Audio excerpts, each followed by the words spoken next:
ప్రభునందు ప్రియులారా, మన ప్రభువును రక్షకుడునునైన యేసుక్రీస్తుల వారి యొక్క ప్రశస్తమైన నామమునకే మహిమ ఘనత ప్రభావములు యుగ యుగములకు కలుగునుగాక. సర్వాధికారి అయిన దేవుడు ఆయన గొప్ప కనికరమును బట్టి మరొక శ్రేష్టమైన శుభదినములో దేవుని మాటలు మనము ధ్యానము చేయుటకు ప్రభు మనకిచ్చిన ఈ గొప్ప సదవకాశమును బట్టి దేవాది దేవునికి మనం ఎంతగానో స్తుతులు చెల్లించబద్దులమై ఉన్నాము.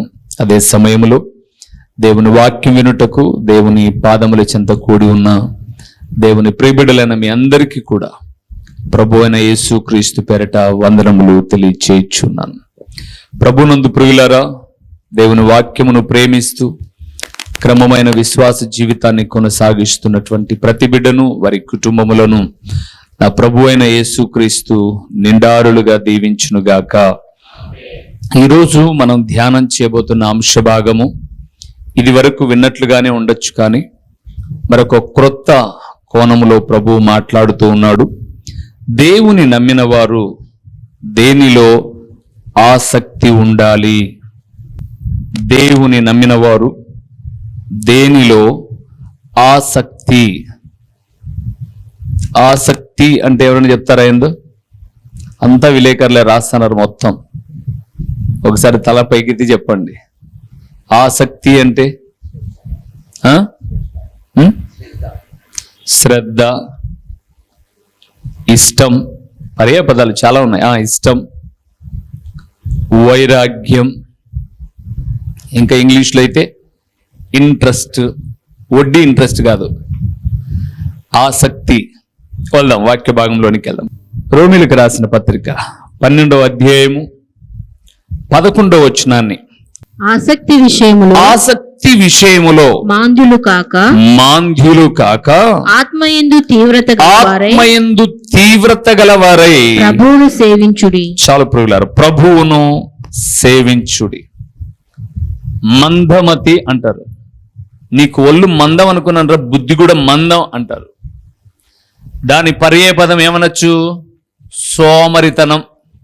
ఇక్కడ అన్నాడు ఆసక్తి విషయములో మాంద్యులు కాక, మందులు కాక కాదు, ఇంగ్లీష్ మందులు, హోమియోపతి మందులు, ఆయుర్వేద మందులు అనుకున్నా ఆ మందులు కాదు ఇవి. మాంద్యులు కాక. అప్పుడప్పుడు ఈ లోకంలో కొంతమంది పిల్లలు మనం చూస్తాం. వారు పుట్టినప్పుడు బుద్ధి మాంద్యము కలిగిన పిల్లలు అని మనకు తెలియదు. వయస్సు పెరుగుతూ ఉన్నప్పుడు ఆ బిడ్డలు ఇలాగా ఎంగిలి కార్చేసుకుంటూ వయస్సుకు తగినటువంటి జ్ఞానం లేనప్పుడు, బాగా వినండి మాట, 18-19 సంవత్సరాలు ఉంటాయి, కానీ ఆ బిడ్డలకు ఆ వయస్సుకు తగిన జ్ఞానం ఉండదు. బట్టలు వేసుకోవడం తెలీదు, చక్కగా శుభ్రంగా ఉండడం తెలీదు. వారిని మనము బుద్ధిమాంద్యపు పిల్లలు అంటాం. ఒక ఎంగిలి కార్చుకోవడం మాత్రమే కాదు, వారి వస్త్రధారణ విషయంలో 19 సంవత్సరాలైనా. నేను ఒకరోజు ఒక ఇంటికి వెళ్ళాను. 19 సంవత్సరాలు కాదు, దగ్గర దగ్గర 26 సంవత్సరాల వయస్సు. ఆ తల్లి ఆ బిడ్డకు, అంటే ఆ కూతురుకు తల దూగుతూ ఉంది. ఏంటమ్మా 26 సంవత్సరాలు, అమ్మాయికి మైండ్ మెచ్యూర్ అవ్వలేదు బాబు. ఇంకొకటి, ఇక్కడ యాడికి అనే ఒక ఊరుంది, అక్కడ నాకు తెలిసిన ఒక సేవకుడు ఉన్నాడు, పాస్టర్ గారు. ఆయనకి 2 కొడుకులు. ఒక కొడుకు బుద్ధిమాంద్యపు కలిగిన పిల్లవాడు. దాదాపు అతనే కనుక ఒకవేళ మంచి ఆరోగ్యంగా ఉన్నట్లయితే ఈ పాటికి అతనికి పెళ్ళయ్యేది. కానీ ఆ పిల్లవాడికి ఆ వయసు అంటే అంత 24-25 సంవత్సరాలున్న ఆ వ్యక్తికి ఈ రోజుకు తండ్రి తల్లి స్నానం చేయించాలి, బట్టలు తొడగాలి. వీరికి బుద్ధి ఉండాల్సినంత లేకపోవడం బుద్ధి మాంద్యము అని అన్నాం మనం. ఆ తల్లిదండ్రులు ఎంతో కృంగిపోతూ ఉంటారు.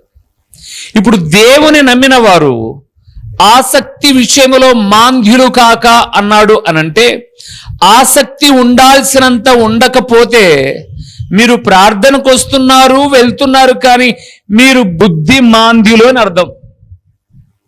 అంటే మీకు ఎంత చెబుతున్నా, ఇప్పుడు ఆ పిల్లలు ఉన్నారనుకోండి, మీరు ఎన్నన్నా చెప్పండి.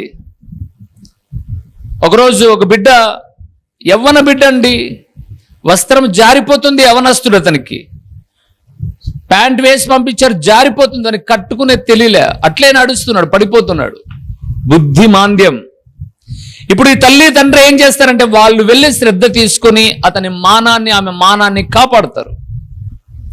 అలాగా మనము దేవుని ప్రియబిడ్డలమై ఉండి ఆసక్తి విషయంలో మాంద్యులు కాక, అంటే మందమతితో సోకి సోమరితనంతో ఇలాగ ఉండాలని లేఖనము చెబుతున్నా అలాగ ఉండకపోతే వారిని ఏమంటారు ఇంకా అర్థం కావడంలా. అవి ఏమేమి చేయాలో చూసి దినాలు గడిచిపోతున్నాయి, వయస్సు పెరిగిపోతుంది, చావు దగ్గరికి వచ్చే రోజులు వచ్చేసాయి, మార్పు చెందాలన్నదే ప్రభు యొక్క ఆలోచన. ఈ ఆసక్తి ఎప్పుడెప్పుడు కలిగి ఉండాలి? కొరింథీయులకు రాసిన మొదటి పత్రిక 15వ అధ్యాయం ప్రియులరా, కొరింథీయులకు రాసిన మొదటి పత్రిక 15వ అధ్యాయము 58వ వచనాన్ని మనం చూద్దాం. 58వ వచనాన్ని చూద్దాం. కాగా నా ప్రియ సహోదరులారా, మీ ప్రయాసము ప్రభువునందు వ్యర్థము కాదని ఎరిగి స్థిరులను కదలని వారును ప్రభువు కార్యాభివృద్ధి యందు ఎప్పటికిని ఆసక్తులునై ఉండుడి. ఎప్పుడెప్పుడు ఉండాలంటే ఆసక్తి ఎల్లప్పుడు. మీరు దేవుని పేరట ఏమి చేసినా అది వ్యర్థము కాదని మీరు తెలుసుకొని స్థిరులను కదలని వారును ప్రభు పనులలో ఎప్పుడు ఆసక్తి ఉండండి అని అన్నాడు. అందుకే నేను గడిచిన దినాల్లో ఒక మాట చెప్పాను కదండి, ఆసక్తి ఎప్పటికీ ఉండాలనే దాని గురించి. కొంతమంది పెళ్లి కాకముందు దొబ్బినా సరే మందిరం పట్టుకొని ఉండేవాళ్ళు. ప్రార్థన, ఎక్కడికి వెళ్దామన్న ప్రార్థనకు, ఇప్పుడు ఎక్కడికి పోతున్నారు కూడా, ఎట్లా పోతున్నారని కూడా అడిగే తీరిక లేదు, చాలా బిజీ షెడ్యూల్ అయిపోయారు. సర్లేండి, మీరు అడగకపోయినంత నష్టం అయితే ఏం కలగదు. పెళ్లి కానంత వరకు ఒకలాగా భక్తి, ఉద్యోగం రానంత వరకు ఒకలాగా భక్తి, 10 రూపాయలు సమకూడనంత వరకు ఒకలాగా భక్తి, 10 రూపాయలు సమకూడిన తర్వాత మన అవసరతలు తీర్చబడిన తర్వాత ఒకలాంటి భక్తి కదండి. ఫాస్ కాకముందు ఒకలాగా భక్తి, ఫాస్ అయిన తర్వాత ఒకలాగా భక్తి. కానీ దేవుడు అలాగనట్లా. ఆసక్తి అనేది ఎప్పటికీ, ప్రారంభించినప్పటి నుంచి మట్టిలో కలిసిపోయే అంత వరకు ప్రియులారా. అందుకే ఆసక్తి విషయంలో సోమరులు కాకండి అని, మందులు కాకండి అని అన్నాడు. హెబ్రీయులకు రాసిన పత్రిక 6వ అధ్యాయము 11, 12 వచనాలు కలిసి ఉన్నాయి. 12వ వచనం చివరి లైన్ లో మాట ఉంది, మీకు చదివి వినిపిస్తాం. 11 నుంచి మీరు మందులు కాక విశ్వాసము చేతను ఓర్పు చేతను వాగ్దానములను స్వతంత్రించుకుని వారిని పోలి నడుచుకున్నట్లు మీలో ప్రతివాడును మీ నిరీక్షణ పరిపూర్ణమగు నిమిత్తము మీరు ఇది వరకు కనపరిచిన ఆసక్తిని ఎంత మట్టుకు చివరి వరకు అని అర్థం. మీరు కనపరచండి తుదమట్టుకు. నేనే మిమ్మల్ని ఒక ప్రశ్న వేస్తాను, నేను తప్పేం లేదు. 2025వ సంవత్సరానికి నేను పరిపూర్ణంగా సేవలోనికి వచ్చి దగ్గర 25 సంవత్సరాలు అవుతుంది. కొంతమంది ఈ మధ్యకాలం నాతో అప్పుడప్పుడు మాట్లాడుతూ, మొన్నటి దినాన నేను విదేశానికి వెళ్ళి వచ్చిన తర్వాత ప్రొద్దుటూరులో ఉన్నటువంటి సాయంకాలపు సువార్త కూడికలో ఉన్న ఆత్మీయులు సన్మానిస్తున్నప్పుడు తమ్ముడు కిరణ్ అక్కడ నిలబడి, నేను 2007 నుంచి అన్నతో కొనసాగుతున్నాను అని చెప్పాడు. 2000 సంవత్సరంలో నేను ప్రారంభించినప్పుడు నా వయసు ఒకటైతే ఈ రోజుకు ఒక 24 సంవత్సరాల వయసు ముందుకు వచ్చింది. వయసు పైబడుతూ ఉన్నప్పుడు ప్రియులారా, ఇంకా చాలబ్బా చేయాల్సిన పరిచర్యలు చేసాం, ఒక 10 రూపాయలు ఉంటే ఏ సమయం ఎట్లొస్తుందో అని ఇంకా రెస్ట్ తీసుకుందాం అనుకోలే ప్రియులారా. నా ప్రార్థనలో దేవుణ్ణి రెండే అడుగుతాను. నేను ఎప్పుడు కూడా నా ప్రార్థనలో ఎప్పుడు కూడా రెండే అడుగుతాను, ప్రభువా నీ సువార్త చేస్తూ చేస్తూ నేను చచ్చిపోవాలి, నీ మాటలు ప్రకటిస్తూ ప్రకటిస్తూ చచ్చిపోవాలి, నా కోరిక తీర్చు. ఒకటి. రెండవది, నా విశ్వాస జీవితం, సేవా జీవితమును బట్టి ఎవరితో రాజీ పడకూడదు. 100 రూపాయలు కానుక ఇచ్చారులే అని చెప్పేసి వాళ్ళని మెచ్చుకుంటూ నీ వాక్యాన్ని పక్కన పెట్టకూడదు. ఆ 100 ఇస్తే తీసుకొని సేవ చేసి వాక్య విషయంలో మాత్రం టెంపర్ అంటారు చూడండి, అది తగ్గకూడదు ప్రభువా. అవును, జీవితం అనేది చిన్నదో పెద్దదో అలాగ ప్రక్కన పెడితే ఇలాంటి కోరికతో ఎప్పటికప్పుడు ప్రభునందు ప్రియులారా దేవుని సన్నిధానంలో పరిచర్య ఎడల భారం బాధ్యత కలిగి అక్కడ అన్నాడు చూడండి, ఆసక్తిని ఎంతవరకు?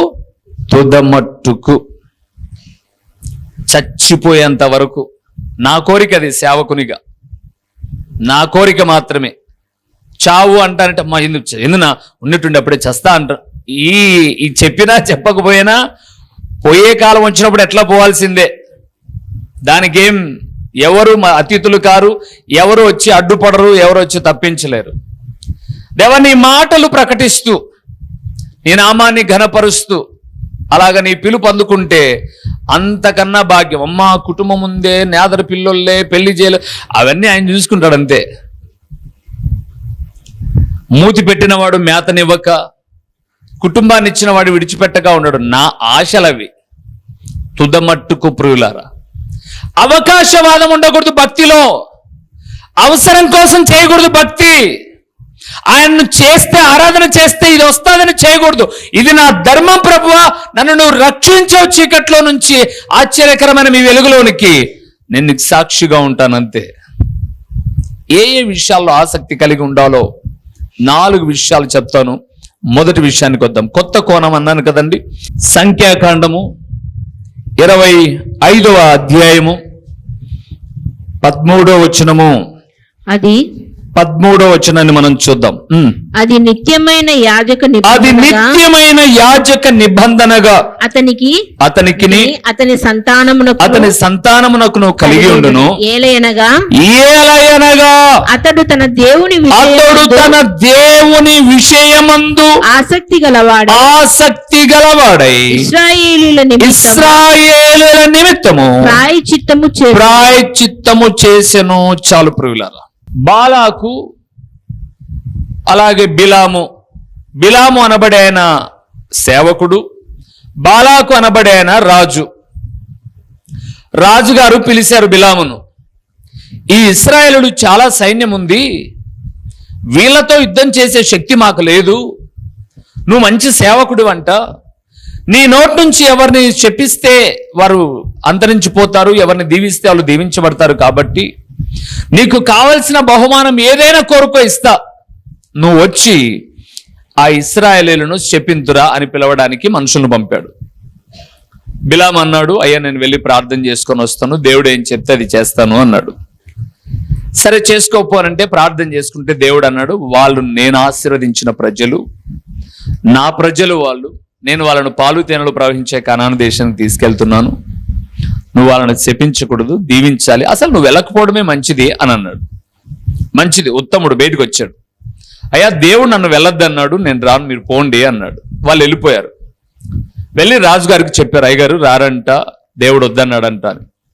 ఆ రాజు ఏం చేసిందంటే, ముందు పంపించిన వాళ్ళు వార్డు మెంబర్లు అయితే ఇప్పుడు నెక్స్ట్ చైర్మన్లను పంపించాడు. అంటే అతనికన్నా గనులను పంపించి, నీకేమైనా నేను బహుమానాలు తక్కువ ఇస్తానా, కానుకలు తక్కువ ఇస్తానా, కోరింది ఇస్తా నేను, రా అని చెప్పడానికి పంపించాడు. బాగా గమనించండి, దేవుడు ఒక మారే పలుకును, రెండవ మారైనా చెప్పడు. ఇప్పుడు మళ్ళా వెళ్ళి ప్రార్థన చేసుకుంటా అంటే దేవుడు అన్నాడు, నేను ఒకసారి మాట్లాడుతాను, గంటకు ఒక మాట మార్చే వ్యక్తిని కాదు నేను, కాబట్టి నువ్వు వెళ్ళొద్దని చెప్పాను, వెళ్ళాలని ఇష్టం ఉంటే వెళ్ళు అని అన్నాడు. వాళ్ళు వెళ్ళిపోయారు. మరలా బాలాకు అంతకన్నా గనులైనటువంటి ఎమ్మెల్యేల స్థాయి వాళ్ళని పంపించాడు. ఇప్పుడు అతను అన్నాడు, నీ కోరిన బహుమానం ఏం కావాలన్నది ఇస్తానంటే మళ్ళా గదిలోనికి వెళ్ళి ప్రార్థన చేస్తున్నాడు. దేవుడు అన్నాడు, నేనైతే వెళ్ళొద్దంటున్నాను, వెళ్ళాలన్న మనసు నీకుంది, వెళ్ళు, కానీ అక్కడ కూడా నా ప్రజలను దీవించరా అని అన్నాడు. వచ్చాడు, గాడిద మాట్లాడింది, గాడిద చేత అవమానపరచబడ్డాడు. మొత్తం పైన వచ్చి అక్కడ బలి, అక్కడ బలి, అక్కడ బలి 4 దిశల బలులు అర్పిస్తున్నాడు. ప్రతి చోట దేవుడు అతను నోటి వెంట దీవెనలే పంపిస్తూ ఉన్నాడు, దీవించేశాడు. బాలాకు వెళ్ళిపోయేటప్పుడు, ఏంటి నువ్వు చేసింది?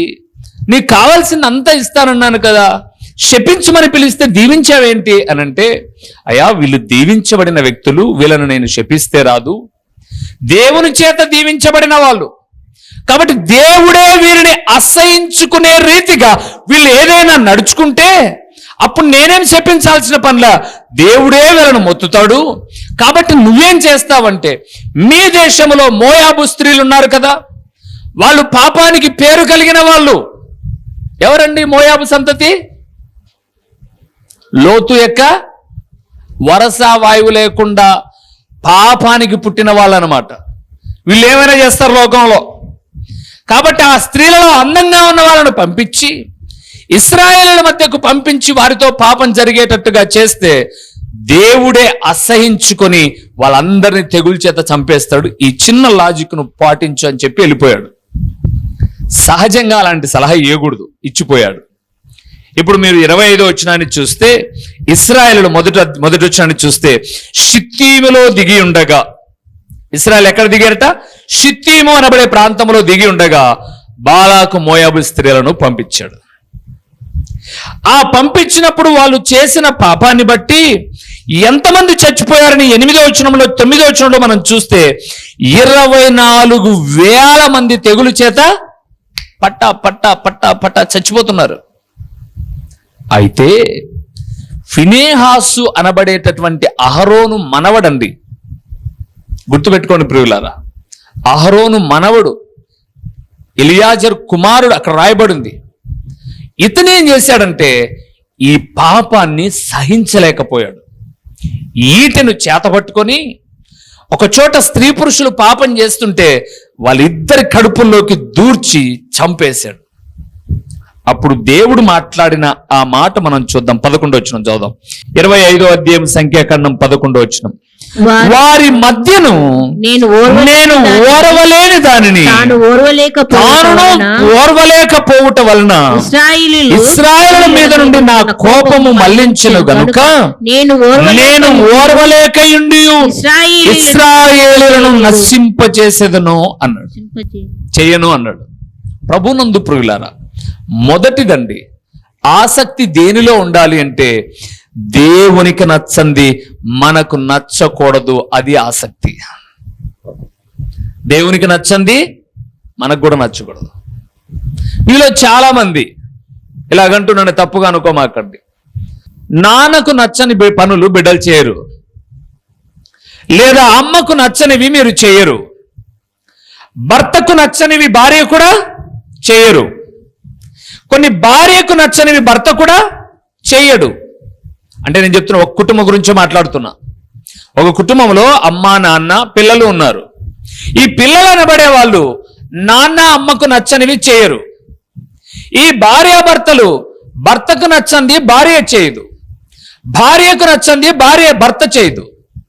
అంటే ఒక ఇంట్లో ఉన్న 4-5 మంది కుటుంబమే ఒకరితో ఒకరు ఐక్యత కలిగి ఒకరికి నచ్చనివి ఒకరివి చేయకోకున్నప్పుడు, ఒక దేవుని ఆరాధిస్తున్న మీరు దేవునికి నచ్చనివి చేయకపోతే దేవుడు మిమ్మల్ని దీవిస్తాడు, నచ్చనివి చేస్తే మొత్తుతాడు.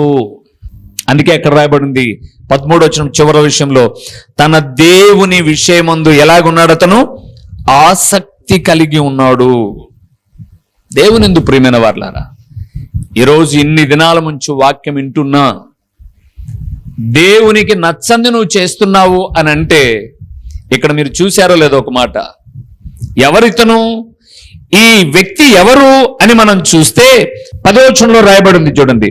మోషేకు ఇలాగో ఆజ్ఞ ఇచ్చెను, యాజకుడైన అహరోను మనమడును ఎలియాజరు కుమారుడునైన ఫినెహాసు. అంటే తాతల కాలము నుంచి పరిశుద్ధతను వారసత్వంగా తెస్తున్నాడు ఫినెహాసు. గుర్తుపెట్టుకోండి ప్రియులారా, మీ పాపము మీ కడుపున పుట్టిన పిల్లలకు శాపమైతుందో లేదా వారి కడుపున పుట్టే పిల్లలకు శాపమైతుందో జాగ్రత్త సుమా, జాగ్రత్త. నేను ఈ మధ్యకాలం ప్రార్థన చేస్తూ కొన్ని విషయాలు ప్రభు పాదాల చెంత ఇక్కడే దేవుని సన్నిధానంలో అడిగాను, ప్రభువా అలా పిల్లలకి ఎవరికి, వాళ్ళ వంశంలో ఎవరికి లేదే, కొన్ని జబ్బులు వాళ్ళ అమ్మకు లేదు, వాళ్ళ నాన్నకు లేదు, వాళ్ళ అవ్వకు లేదు, వాళ్ళ తాతకు లేదు, వాళ్ళ కుటుంబాల్లో ఎవరికి లేదు, ఈ బిడ్డలకు ఎందుకు వచ్చాయి ప్రభు ఇలాగా? ఇదిగో ఈ వాక్యాన్ని ధ్యానం చేసేటప్పుడు నేను అనుకున్నాను, శాపం వెంటాడుతూ వచ్చింది పురుగులారా.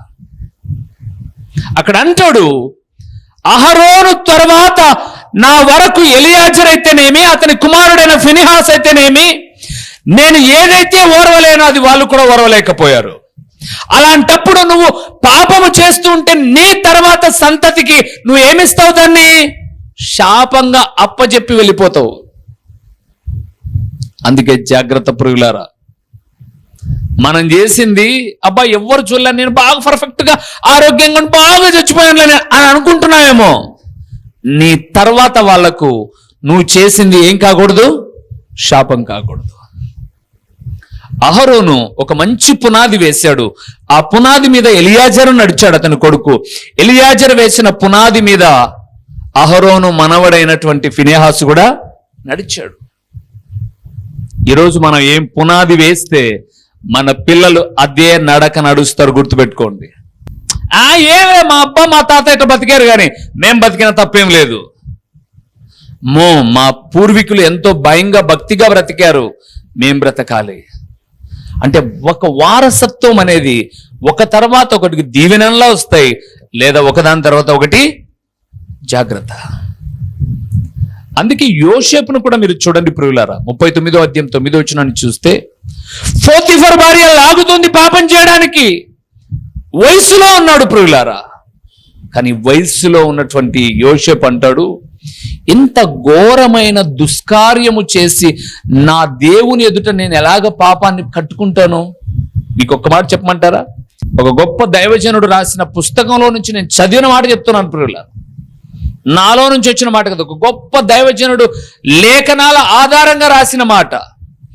ఒక పురుషుడు కానీ ఒక స్త్రీ కానీ అక్రమ సంబంధానికి అలవాటు పడితే, అంటే భార్య ఉండగా పరాయి స్త్రీలతోనో, భర్త ఉండగా పరాయి పురుషునితోనో ఒక్క పాపపు జీవితం ప్రారంభిస్తేనంట, ఆ కుటుంబములో పిల్లలు ఎన్ని చేసినా ఎదగరంట ప్రియులారా, ఎన్ని చేసినా ఎదగరంట. ఏంటి ఇలాగ రాశారు అని నేను చూస్తూ వస్తే, చరిత్ర ఆధారం అండి, నా నోటి మాటలు కాదు. భయంకరమైనటువంటిది, దేవుడికి నచ్చని పాపాలలో అత్యంతమైనటువంటిది విగ్రహారాధన అని మనం అనుకుంటే వ్యభిచారం కూడా ఒకటి ఉంది. అందుకే చూడండి, వ్యభిచారం చేసిన కుటుంబాలు నిలబడవు. చూడండి, భూమి మీద వాళ్ళకు అనారోగ్యాలు వస్తాయి. ఒకవేళ భార్య అయితే కన్నా భర్త కన్నా ముందే చచ్చిపోతుంది, ఒకవేళ భర్త అయితే భార్య కన్నా ముందే చచ్చిపోతాడు. నిజమండి, పాపం అంత ఘోరమైంది ప్రియులారా. నేను ఆ పుస్తకాన్ని నిన్నటి దినాన చదువుతున్నాను, ఒక్కసారిగా ఒళ్ళు గగరబడిచాయి. ప్రభువా, ఒక పురుషుడు ఎందుకు ప్రభువా ముందు చచ్చిపోతాడంటే తాగినందుకు కాదంట, వ్యభిచారము చాలా అసహ్యం అంట ప్రియులారా.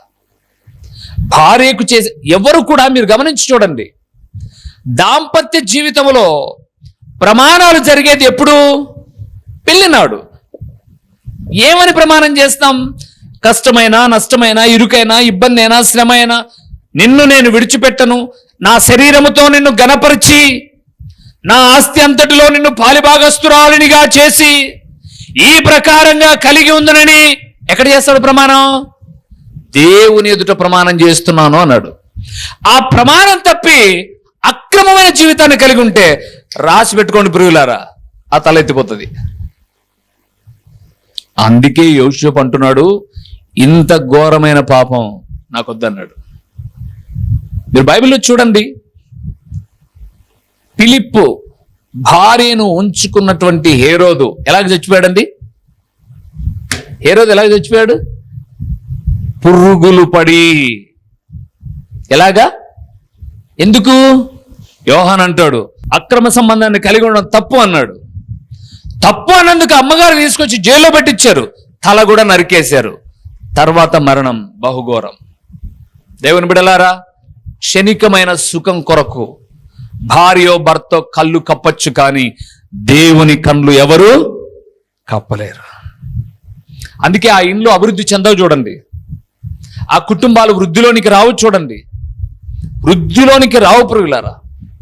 నేను చాలా మందిని చూశాను, తాగి మారినోళ్ళు, పాపం వ్యభిచారంలోంచి మారినోళ్ళు, బాగుపడ్డ కుటుంబాలు ఉన్నాయి. కానీ ప్రభు పాదాల దగ్గరకు వచ్చి అలాగే ఎవడు చూసినాడు పో అన్నోళ్ళు క్లోజ్, చాప్టర్ క్లోజ్.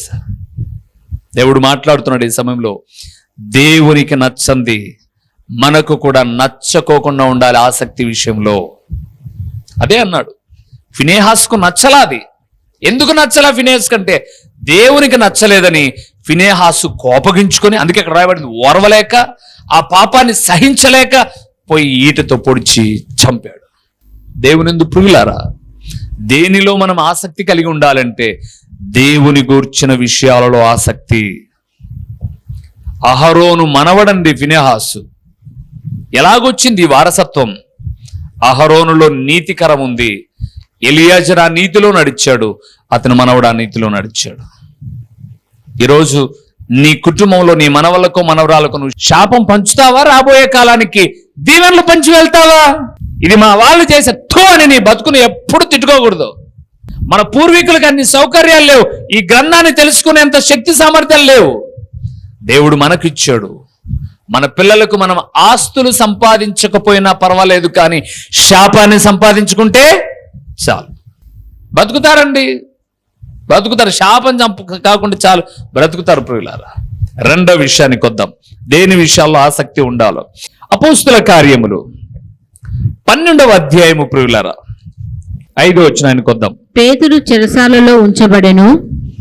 పేతురు చెరసాలలో ఉంచబడెను. సంఘమైతే అతని కొరకు అత్యాసక్తితో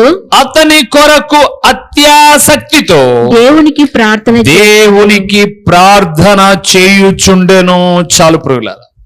రెండవది, ప్రార్థనా విషయములో ఏముండాలి? ఆసక్తి. ఆ దినాలలో సేవకులను చంపేస్తున్నారు. వీళ్ళే కదా సువార్త ప్రకటించేదని చంపేస్తూ ఉన్నారు. చంపేసే దినాలలో, సేవకుల తలలు నరికే దినాల్లో ప్రార్థన చేస్తున్నది ఎవరు? విశ్వాసులు, సేవకులు కాదు. అందుకే నేను అన్నాను, మీరు ఇంటికి వెళ్ళేసరికి ఎక్కడ పోయినారంటే ప్రార్థనకు పోయినాం మేము అని అంటే, ప్రార్థనకు పోయినామనే నీవు, ప్రార్థనకు వచ్చాననుకునే నీవు ప్రార్థన చేసేది రాకపోతే ఏం బతుకంటే ఇంకా బతుకు? ఎక్కడ పోయినారా నువ్వు? బడికి పోయినా నేను. బడికి పోతే ఏం చేయాలరా? చదువు రావాలా. ఎక్కడ పోయినారా నువ్వు? పనికి పోయినా. పనికి పోతే ఏం రావాలరా? కోళ్ళు రావాలా. ఎక్కడ పోయినారా నువ్వు? ఉద్యోగానికి పోయినా. ఉద్యోగానికి పోతే నెల పోతే ఏం రావాలి? జీతం రావాలి.